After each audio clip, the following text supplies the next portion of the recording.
বহিষ্কৃত চিন্ময় কৃষ্ণ দাস ব্রহ্মচারীর কোনো কিছুর দায় নেবে না বলে জানিয়েছে ইন্টারন্যাশনাল সোসাইটি ফর কৃষ্ণ কনসাসনেসের বাংলাদেশ শাখা।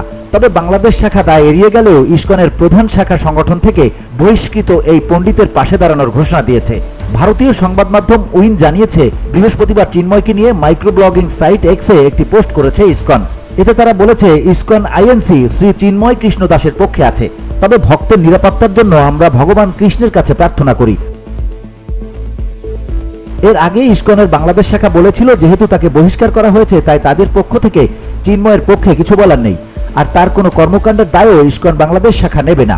উল্লেখ্য, বাংলাদেশ সম্মিলিত সনাতনী জাগরণ জোটের মুখপাত্র ও পুণ্ডরিক ধামের সাবেক অধ্যক্ষ চিন্ময় কৃষ্ণ দাসের বিরুদ্ধে জাতীয় পতাকা অবমাননার অভিযোগ এনে গত মাসে চট্টগ্রামে একটি রাষ্ট্রদ্রোহের মামলা করেন ফিরোজ খান নামের এক ব্যক্তি। এই মামলায় গত সোমবার বিকেল 4:30টার দিকে রাজধানীর বিমানবন্দর এলাকা থেকে চিন্ময়কে গ্রেপ্তার করে ঢাকা মহানগর গোয়েন্দা পুলিশ ডিবি। পরদিন মঙ্গলবার তাকে চট্টগ্রাম আদালতে তোলার পর কারাদণ্ডাদেশ দেওয়া হলে আদালত চত্বরে ভয়াবহ সংঘর্ষ ঘটে। সংঘর্ষ চলাকালে চিন্ময় সমর্থকদের হামলায় প্রাণ হারান সাইফুল ইসলাম আলিফ নামে এক আইনজীবী। VOD Bangla news desk.